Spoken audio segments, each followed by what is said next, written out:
when really Korea leads the world in IPTV and high-speed broadband to the home.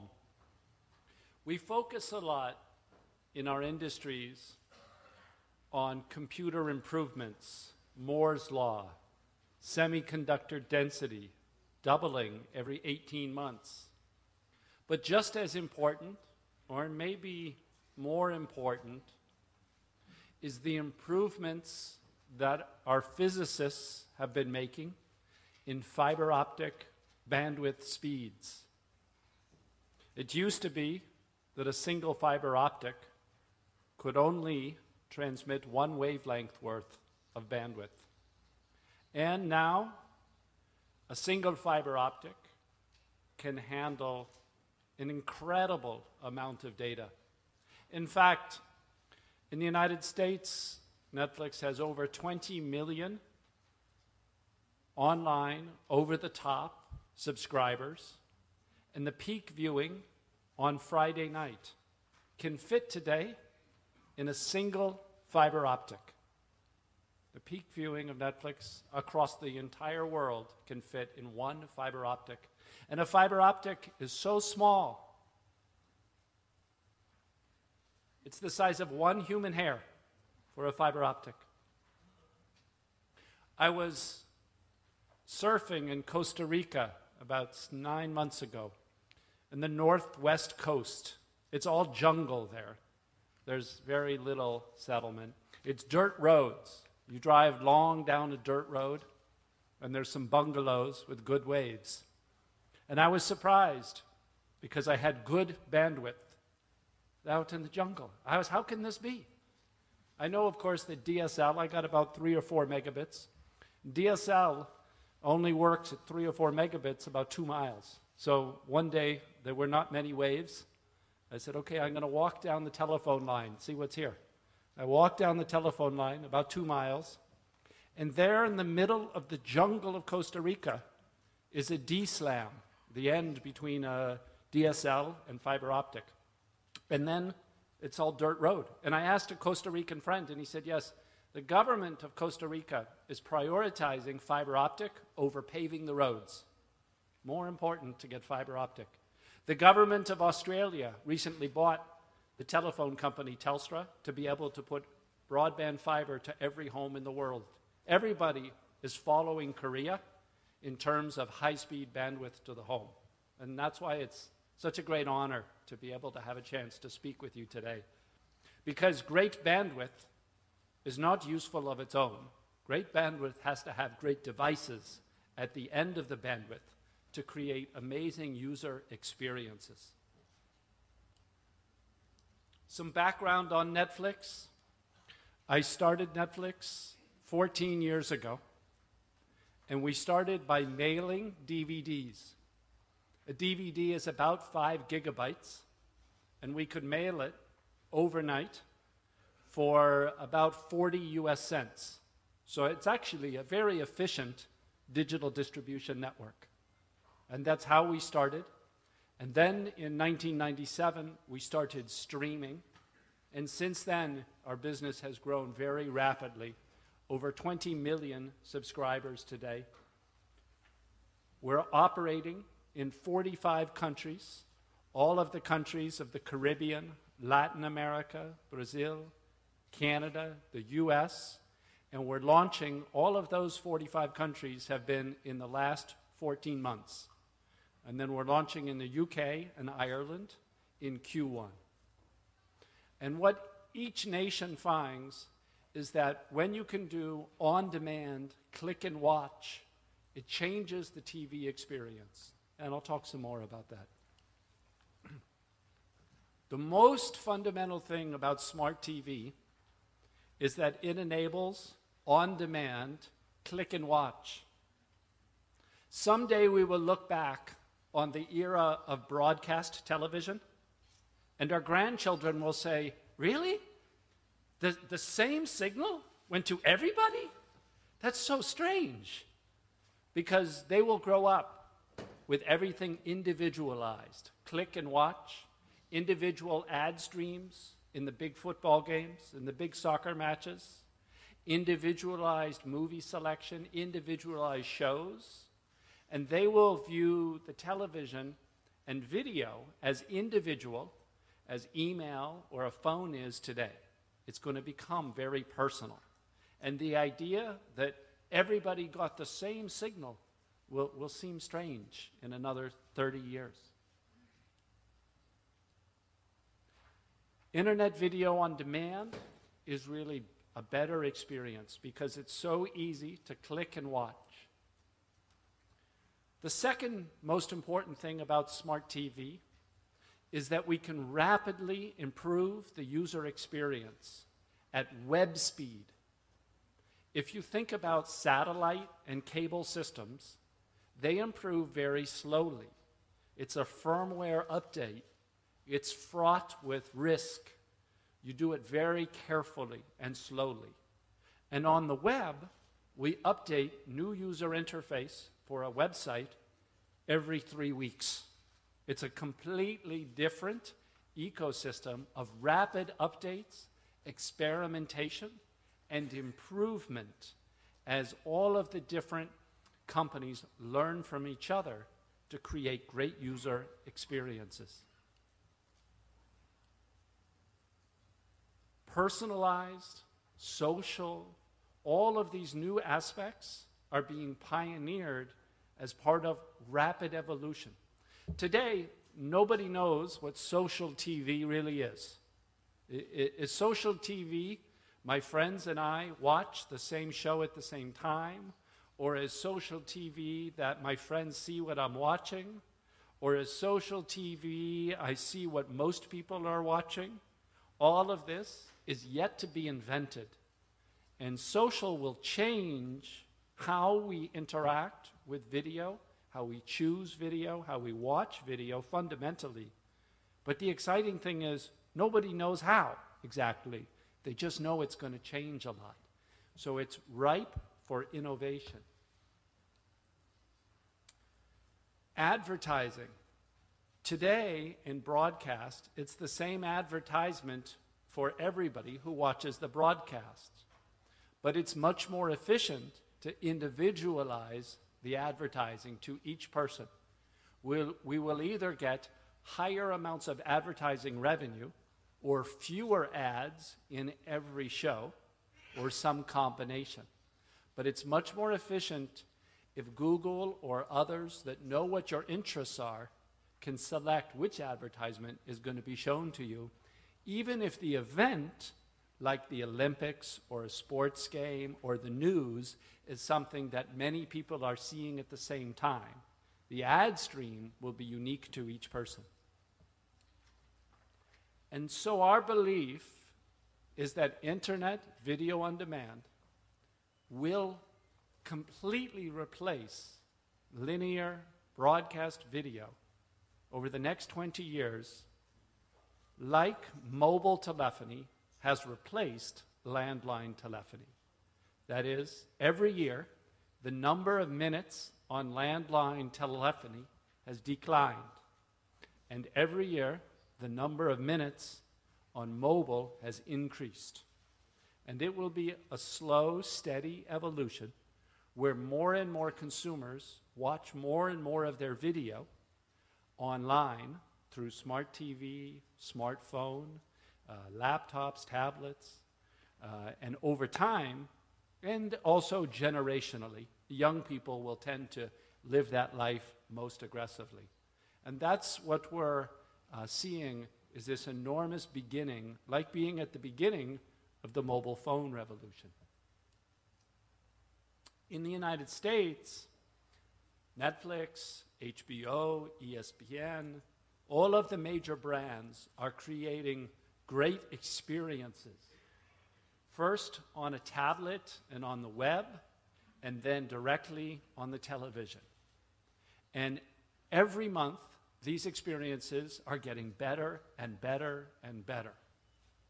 And today, many people throughout, again, Latin America, Canada, the US, are using Netflix mostly on video game consoles, PS3, Xbox, the Wii. because video game consoles have a lot of CPU power, and they have Wi-Fi built in.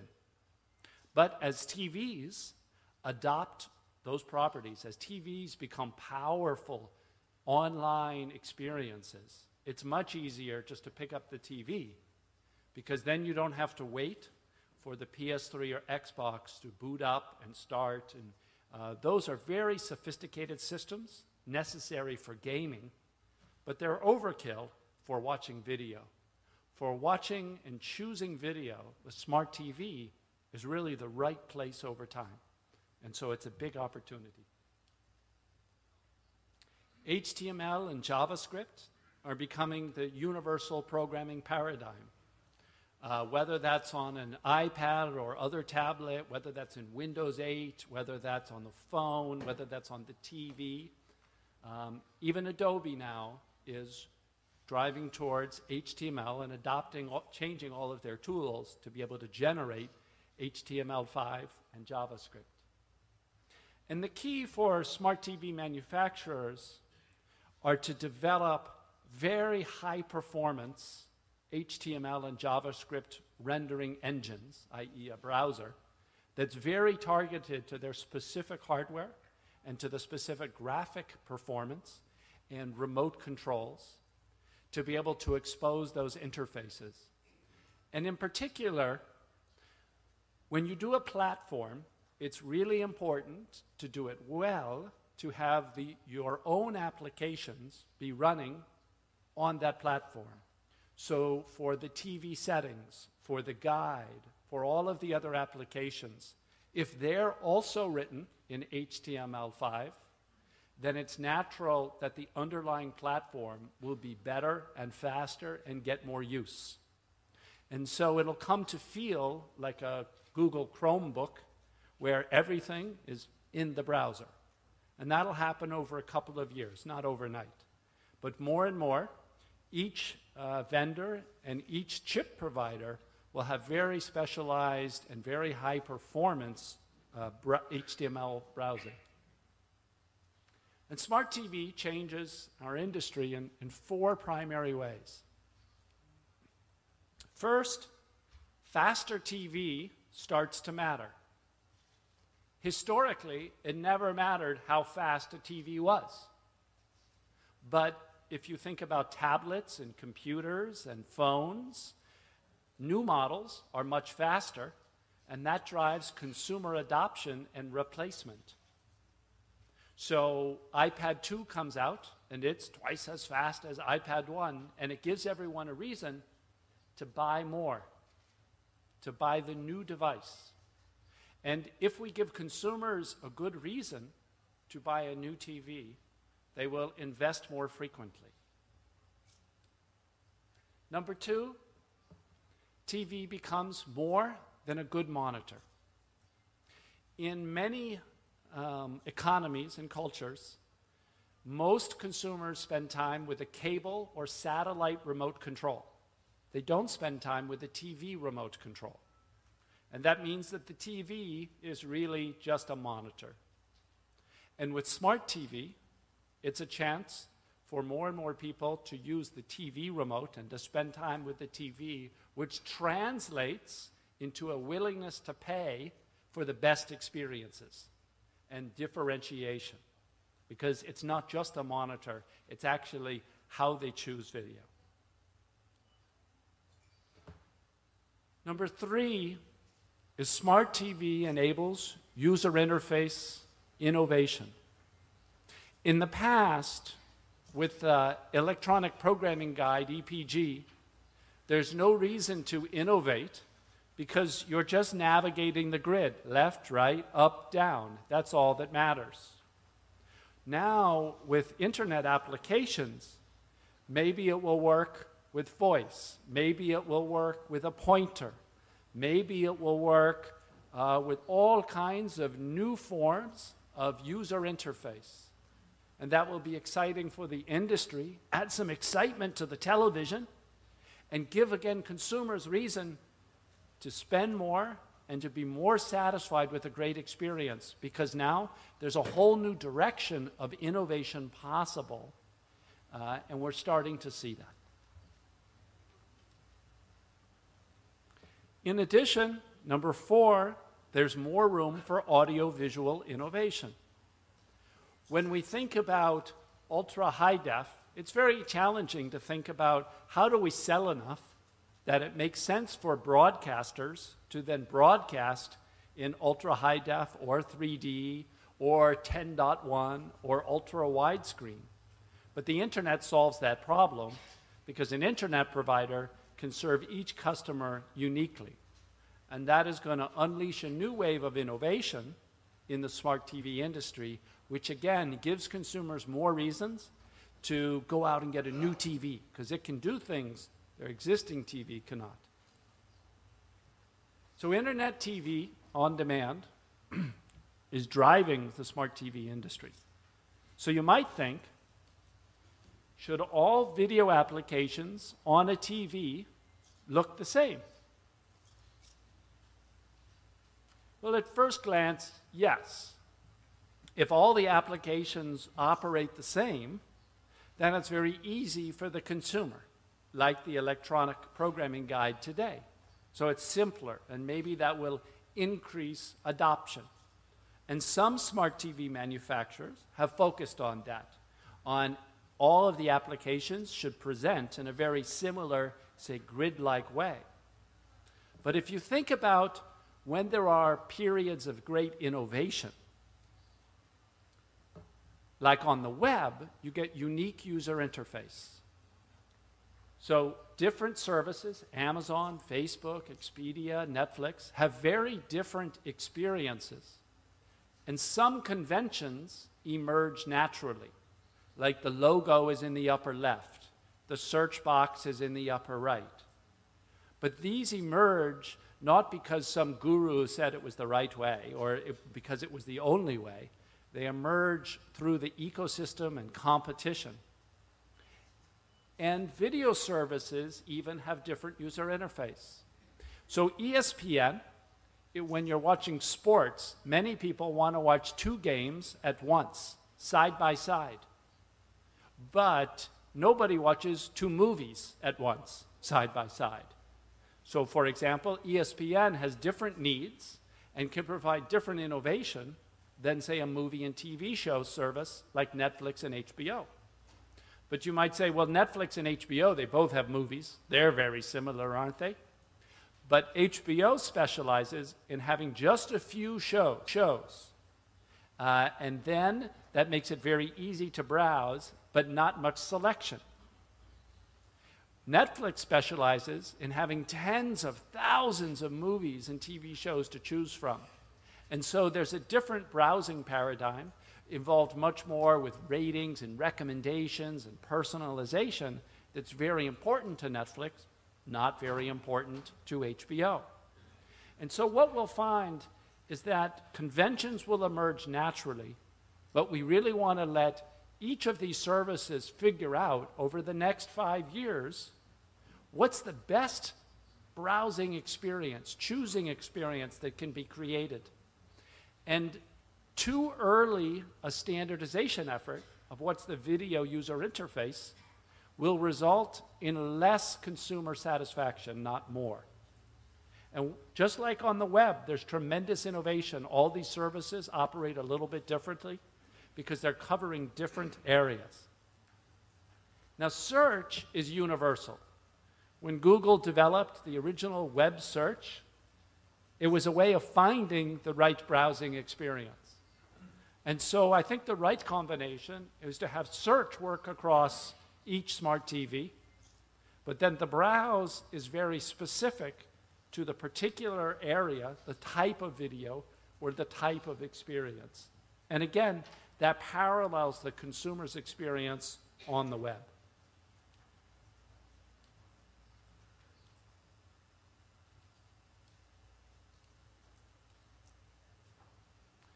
So, to summarize, high-performance HTML is going to be incredibly important, just like the browsers today. Firefox, Chrome, IE, Safari, all differentiate on performance. about who's the fastest browser. We're going to see that evolve with smart TVs.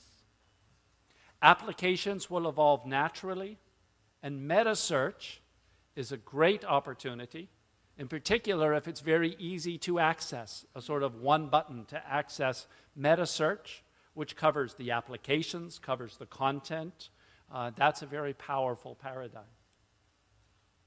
Positive differentiation is on performance, like the iPad 2 against the iPad 1. If each year the next generation of smart TV is faster, then there's more reasons to purchase. Amazing remote control experiences, like we've seen in the video game space, in video games with the Wiimote, with the other architectures. We've seen a lot of innovation in user interface, and that's going to now be open and available to smart TV. And then video playback differentiation. So smart TVs make TV more important to the consumer, and it will grow TV unit volume and revenue because of that. And smart TV means better consumer experiences. That's why we're all here today, is to try to figure out how to advance the consumer experience and make it a little bit better, a little bit more exciting for the consumer. And that will generate more consumer spending and satisfaction in our industry. So with that, thank you very much, and we'll go to questions. 예, 좋은